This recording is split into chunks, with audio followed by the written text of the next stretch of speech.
چونکہ تکبر اور کبریائی یہ رب کو جچتی ہے، انسان کے لیے تکبر نہیں ہے، انسان کے لیے تکبر نہیں ہے۔ اور رب بھی ہر جگہ پہ تکبر نہیں کرتا، بڑے خاص موقعوں پہ اپنے تکبر کا اظہار کرتا ہے، بڑے خاص موقعوں پر اپنے تکبر کا، اپنی کبریائی کا، اپنی بڑائی کا اظہار فرماتا ہے، بڑے خاص موقعوں پر۔ اور یہ خاص موقع ہے جہاں پہ مصطفیٰ کے مقام کوثر کی بات آئی تو رب نے اپنی کبریائی کا اظہار فرمایا، اپنی کبریائی کا اظہار فرما کے فرمایا لوگوں میں اتنی بڑی کائنات کا رب مصطفیٰ کو اپنے دستی قدرت سے دے کے مالک بنا کے ہر زمانے کے لیے ہر جگہ کے لیے مقام کوثر دے کے بھیج رہا ہوں، تو مولا یہ مقام کوثر کیا ہے جو تو نے مصطفیٰ کو عطا کیا؟ یہ مقام کوثر کیا ہے جو تو نے اپنے حبیب کو عطا کیا؟ تو کوثر کی بہت ساری تفاسیر، تقریباً 125 کے قریب تفاسیر علماء نے فرمائی ہیں، کوثر کے معنی بیان فرمائے 125 کے قریب، لیکن میں یہاں پر صرف 3 بیان کروں، صرف 3 بیان کروں کہ کوثر کیا ہے جو خدا نے مصطفیٰ کو دیا۔ علامہ آلوسی رحمۃ اللہ تعالیٰ علیہ صاحب تفسیر روح المعانی بڑی پیاری بات لکھتے ہیں، سنیے گا توجہ سے۔ آپ فرماتے ہیں کہ کسی چیز کا اپنی کثرت میں اس قدر بڑھ جانا کہ اس کی کثرت کا کوئی اندازہ نہ لگا سکے اسے کوثر کہا جاتا ہے۔ کسی چیز کا اپنی کثرت میں اتنا بڑھ جانا کہ اس کی کثرت کا کوئی اندازہ نہ لگا سکے اسے کوثر کہا جاتا ہے۔ تو گویا علامہ آلوسی کی تفسیر کی روشنی میں یہ کہا جائے گا کہ رب نے جس وقت کوثر مصطفیٰ کو دیا تو اس کے ساتھ مصطفیٰ کو جو کمالات دیے وہ کمالات دیے، اتنی کثرت سے دیے، اتنے زیادہ دیے کہ پوری کائنات مل جائے مصطفیٰ کے کمالات کا اندازہ نہیں لگا سکتا، پوری کائنات مل جائے مصطفیٰ کے کمالات کا اندازہ نہیں لگا سکتی۔ یہ کوثر ہے۔ رب نے مصطفیٰ کو علم دیا تو اتنا کمال علم دیا کہ پوری کائنات مل جائے مصطفیٰ کے علم کا اندازہ نہیں لگا سکتی، بلکہ یوں کہنا چاہیے کہ پوری کائنات کی انسانیت مل جائے، جنات مل جائیں، فرشتے مل جائیں، حوریں مل جائیں، علماء مل جائیں، حاکی مل جائے، ناری مل جائے، نوری مل جائے، مصطفیٰ کے علم کا اندازہ نہیں لگا سکتے۔ اور خدا کی قسم نہ کوئی حاکیوں میں مصطفیٰ سے چھپا ہے، نہ نوریوں میں مصطفیٰ سے چھپا ہے، نہ ناریوں میں مصطفیٰ سے چھپا ہے۔ جو رب نے بنایا ہے سب مصطفیٰ کے سامنے ہے، جو رب نے بنایا ہے وہ سب مصطفیٰ کے سامنے ہے۔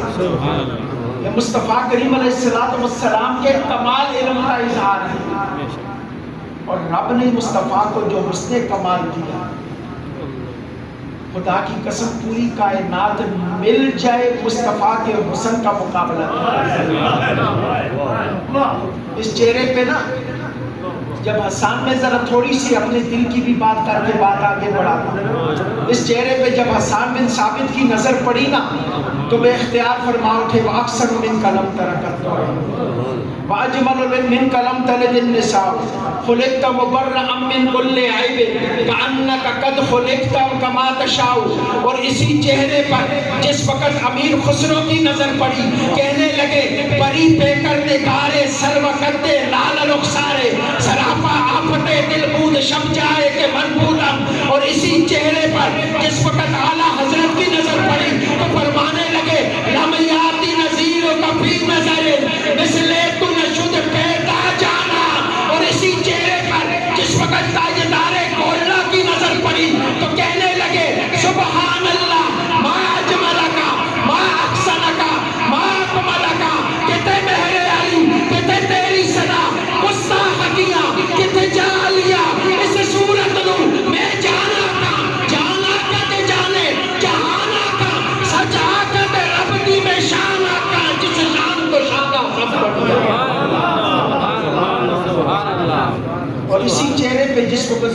کی نظر پڑی تو بات کہہ کے بات ختم کر دی، حسینہ جلیلہ دا منہ موڑ دیتا محمد بنا کے قلم توڑ۔ یہ حسن مصطفیٰ ہے، یہ کوثر کا حصہ ہے حسن مصطفیٰ، علم مصطفیٰ کوثر کا حصہ، حسن مصطفیٰ کوثر کا حصہ، سخائے مصطفیٰ کوثر کا حصہ۔ میرے مصطفیٰ کے تمام اوصاف جو رب نے دیے وہ کوثر کا حصہ ہیں جو خدا نے مصطفیٰ کو عطا کیا۔ اور اب آگے چلتے ہیں، صرف میں دیکھ سے چند دانے آپ کے سامنے رکھ رہا ہوں۔ اب علامہ واقدی رحمت اللہ تعالیٰ آپ بڑی پیاری تفسیر فرماتے ہیں۔ آپ فرماتے ہیں کہ کوثر کا معنی ہے کہ کسی چیز کا اپنی قدر، اپنی تعداد اور اپنی مقدار اور اپنی اہمیت، اس میں اتنا بڑھ جانا کہ اس کی نہ کوئی قدر کا اندازہ لگا سکے، نہ اہمیت کا اندازہ لگا سکے، نہ تعداد کا اندازہ لگا سکے، نہ مقدار کا اندازہ لگا سکے، اسے کوثر کہا جاتا ہے۔ اسے کیا کہا جاتا ہے؟ کوثر کہا جاتا ہے۔ تو گویا علامہ واقدی رحمت اللہ تعالیٰ علیہ فرماتے ہیں کہ رب نے مصطفیٰ کو جو اوصاف دیے، نہ ان کی کوئی تعداد گن سکتا ہے، نہ ان کی کوئی مقدار گن سکتا ہے، نہ ان کی کوئی قیمت لگا سکتا ہے، نہ ان کی کوئی اہمیت بیان کر سکتا ہے۔ اب ذرا اگلی آخری تفسیر جو کر کے پھر میں بات کو آگے بڑھاتا ہوں۔ یہ تفسیر جب میں نے پڑھی نا، یقین کریں کہ میں اشش کر دیا، اور جب آپ بھی سنیں گے تو آپ بھی اشش کریں گے۔ میں نے بڑی تقریباً 100 سے زیادہ تفاسیر الکوثر کی اپنی نگاہوں کے سامنے رکھ کے پڑھی، لیکن یہ جو میں تفسیر بیان کرنے لگا نا، خدا کی قسم ایک اچھوتا ہی انداز ہے، اور یہ تفسیر کی ہے میرے سیدی، میرے استاد، میرے شیخ سید حضور شیخ الاسلام پروفیسر ڈاکٹر محمد طاہر القادری۔ کمال کی تفسیر کی ہے۔ آپ کہیں گے ویسے تعریفیں کر رہا ہے، تفسیر سنیں گے تو آپ بھی کہیں گے کیا کمال کر کے ادا کرتے۔ اب ذرا توجہ چاہتا ہوں آپ لوگوں کی، سنیے گا۔ علامہ واقدی رحمت اللہ تعالی، علامہ آلوسی نے کہا کہ کوثر کیسے کسی چیز کا اپنی فضیلت میں اتنا بڑھ جانا، کہ اتنی اپنی کثرت میں اتنا بڑھ جانا کہ اس کی کثرت کا کوئی اندازہ نہ لگا سکے، اسے کوثر کہا جاتا ہے۔ کوئی کہتے ہیں کہ کوثر سے مراد مصطفیٰ کے صحابہ ہیں، کوئی کہتے ہیں کوثر سے مراد مصطفیٰ کے آل بیت ہیں، کوئی کہتے ہیں کوثر سے مراد وہ جنت کی نہر ہے جس کے کنارے خدا نے چاندی سے بنا رکھے، جس کے اندر یاقوت و زمرد، جس کا فرش یاقوت و زمرد سے بنا ہے، جس کا پانی شہد سے زیادہ میٹھا، دودھ سے زیادہ سفید، اور جس کا پانی مشک سے زیادہ خوشبودار ہے۔ اور ہر ایک نے اپنی تفسیر بیان کی۔ میں نے سیدی حضور شیخ الاسلام کو پڑھا، میں نے کہا حضور آپ کیا فرماتے ہیں؟ خدا کی قسم اس عاشق رسول نے جو تفسیر بیان کی، مجھے قرآن کی 100 تفسیروں میں اس جیسی تفسیر نظر نہیں آتی۔ سنیے گا، توجہ چاہتا ہوں آپ لوگوں۔ آپ لکھتے ہیں بڑی پیاری بات، آپ لکھتے ہیں کوثر فعل کے وزن پر ہے اور فعل مبالغے کا صیغہ ہے۔ تو کوثر کا معنی یہ ہو گیا کہ کسی چیز کا اپنی کثرت میں اتنا بڑھ جانا کہ اس کی کثرت کا کوئی اندازہ نہ لگا سکے، اسے کوثر کہا جاتا ہے۔ تو آپ بڑی پیاری بات لکھتے ہیں، آپ فرماتے ہیں جہاں پہ ہر کثرت ختم ہوتی ہے وہاں سے مقام کوثر کی ابتدا ہوتی ہے۔ جہاں پہ ہر کثرت ختم ہوتی ہے وہاں سے مقام کوثر کی ابتدا ہوتی ہے، مقام کوثر شروع ہوتا ہے۔ اور آگے آپ بڑی پیاری بات لکھتے ہیں، آپ فرماتے ہیں کوثر جو ہے وہ کثرت میں شامل نہیں ہے بلکہ کثرت سے علیحدہ ہے، کیونکہ کوثر اگر کثرت میں شامل ہو تو وہ تو کثرت کا حصہ بن گیا نا، وہ کوثر نہ رہا۔ تو جہاں پہ کثرت ختم ہوتی ہے وہاں پہ سے کوثر شروع ہوتی ہے۔ تو کثرت علیحدہ چیز ہے، کوثر علیحدہ چیز ہے۔ کثرت علیحدہ چیز ہے، کوثر علیحدہ چیز ہے۔ اب ذرا دل کے کانوں پہ ہاتھ رکھ کے سنیے گا، آپ بڑی پیاری بات لکھتے ہیں، آپ فرماتے ہیں جہاں پر ہر کثرت ختم ہوتی ہے وہاں سے کوثر شروع ہوتی ہے، کہ ہر کثرتوں کی انتہا مقام کوثر ہے۔ اور فرمایا جس وقت کائنات کے اندر ہر کثرت کا اختتام ہوتا ہے وہاں سے مقام وحدت کا آغاز ہوتا ہے، اور مقام وحدت مقام خدا ہے۔ تو گویا جس وقت رب نے یہ کہا آتینا کل کوثر، تو معنی یہ ہو گیا کہ سونیا تیرا رب تیرا ہو گیا، تیرا خدا تیرا ہو گیا، تیرا مالک تیرا ہو گیا، تیرا خالق تیرا ہو گیا۔ نعرہ تکبیر، نعرہ رسالت، نعرہ تاکید، نعرہ حیدری۔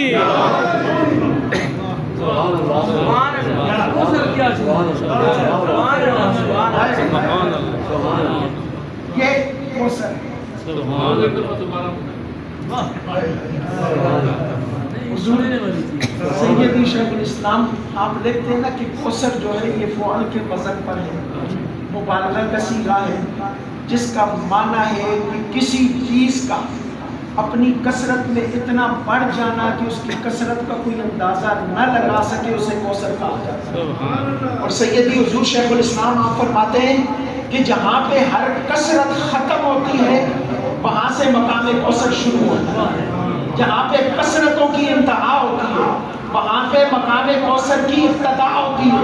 اور آپ فرماتے ہیں کہ کوثر کثرت میں شامل نہیں ہے، کوثر کثرت میں شامل نہیں ہے، چونکہ اگر کوثر کثرت میں شامل ہو تو کوثر نہ رہے، کوثر کثرت بن جائے، تو کوثر کثرت سے جدا ہے۔ تو آپ فرماتے ہیں بڑی پیاری بات لکھتے ہیں، آپ فرماتے ہیں جہاں پر ہر کثرت کی انتہا ہوتی ہے وہاں سے مقام وحدت کی ابتدا ہوتی ہے، اور مقام وحدت مقام خدا ہے۔ تو گویا رب نے جس وقت یہ کہا آتینا کل کوثر، تو معنی یہ ہو گیا کہ سونیا تیرا رب تیرا ہو گیا، تیرا خالق تیرا ہو گیا، تیرا مالک تیرا ہو گیا۔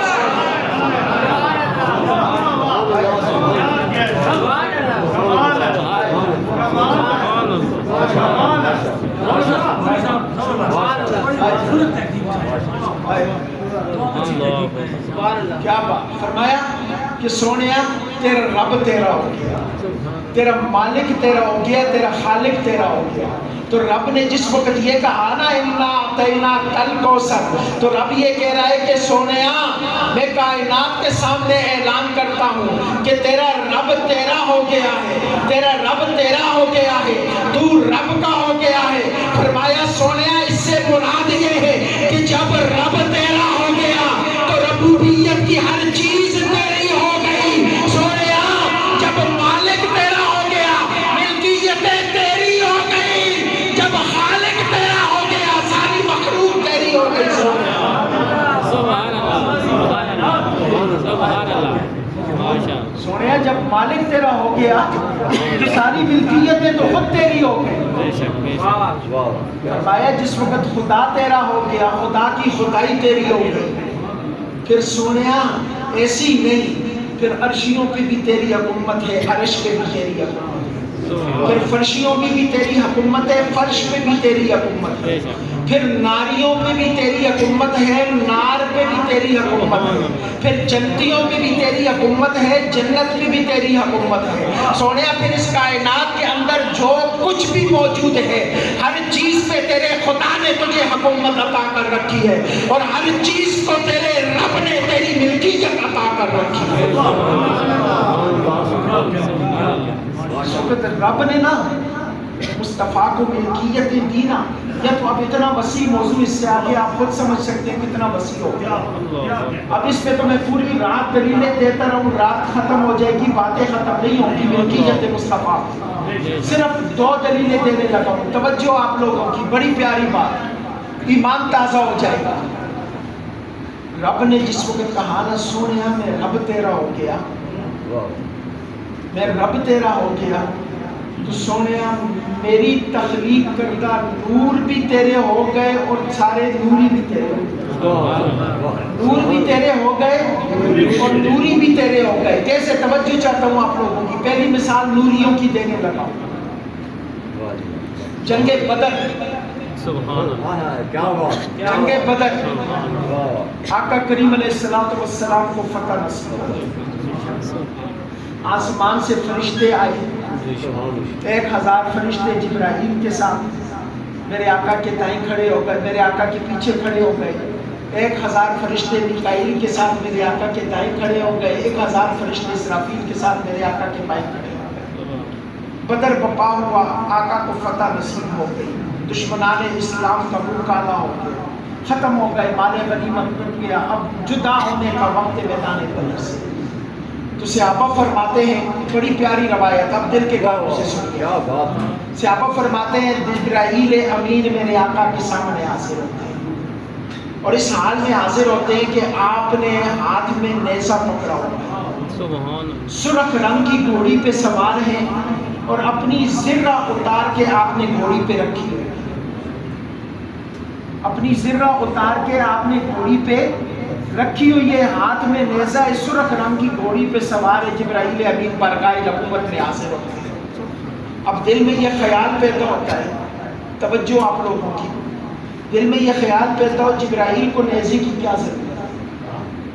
جبرائیل کو نیزے کی کیا ضرورت؟ وہ تو ایک پر مارے پوری زمین کو الٹ کے رکھ دے، جبرائیل نیزہ تھام کے کیوں آتا؟ اور جبرائیل گھوڑے پہ کیوں آیا؟ وہ تو پلک جھپکنے میں مکان سے لامکان، لامکان سے مکان پہ آ جاتا ہے، اس کو سواری کی کیا ضرورت ہے؟ اور جبرائیل نے زرہ کیوں پہن رکھی ہے؟ کسی کی جرت ہے کہ جبرائیل کو زخم لگا سکے؟ اور جبرائیل زرہ پہن کے گھوڑے پہ سوار ہو کے ہاتھ میں نیزہ لے کے میرے مصطفیٰ کے سامنے حاضر ہو جاتے ہیں، ہے نا عجیب بات؟ اہل محبت بڑا پیارا جواب لیتے ہیں۔ آپ فرماتے ہیں رب نے کہا جبرائیل زمین پہ جا، بدر کا مقام ہے، میرے مصطفیٰ کو ضرورت ہے۔ کہا مولا، کہا 1000 فرشتے بھی لے جا، کہا مولا تیرا حکم ہے۔ فرمایا ٹھہر جبرائیل، ایسی نہ چلے جانا، آج بدر کا میدان سجا ہے، مصطفیٰ کے سارے غلام وہاں پہ جمع ہیں، جبرائیل جانا ہے تو حاکمانہ انداز میں نہیں جانا، جانا ہے تو غلامانہ انداز میں مصطفیٰ کے سامنے جانا ہے، جانا ہے۔ کہا مولا تو نے مجھے جب سے پیدا کیا سردار بنایا، سردار بنایا، فرشتوں کا سردار بنایا، سرداری میں رکھا، مولا مجھے تو نے سرداری سکھائی، میں تو غلامی جانتا ہی نہیں، غلامی کیسے کر تیرا محبوب ہے مولا، میں تو اس کا سب سے پہلا اور سب سے بڑا غلام ہوں، میں نے 50,000 سال عبادت کر کے تیرے مصطفیٰ پہ کلمہ پڑھ کے، یہ تیرے مصطفیٰ پہ درود پڑھ کے یہ مقام حاصل کیا ہے، ایسے ہی تو نہیں مجھے یہ مقام مل گیا مولا، لیکن مجھے انداز غلامی نہیں آتا، مولا بتا انداز غلامی کیسا ہوگا، انداز غلامی کیسا ہوگا؟ کہا جبرائیل تو جس حبیب کے سامنے جا رہا ہے، اگر غلامی سیکھنی ہو تو اس کے یار غار ابو بکر سے سیکھ لے، غلامی سیکھنی ہو تو اس کے یار مراد عمر فاروق سے سیکھ لے، غلامی سیکھنی ہو تو عثمان غنی سے سیکھ لے، غلامی سیکھنی ہو تو علی المرتضیٰ سے سیکھ لے۔ اے جبرائیل اب زمین پہ جا، اس انداز میں جا جس انداز میں ابو بکر گیا ہوا ہے، جس انداز میں عمر گیا ہوا ہے، جس انداز میں عثمان کھڑا ہے، جس انداز میں علی المرتضیٰ کھڑا ہے۔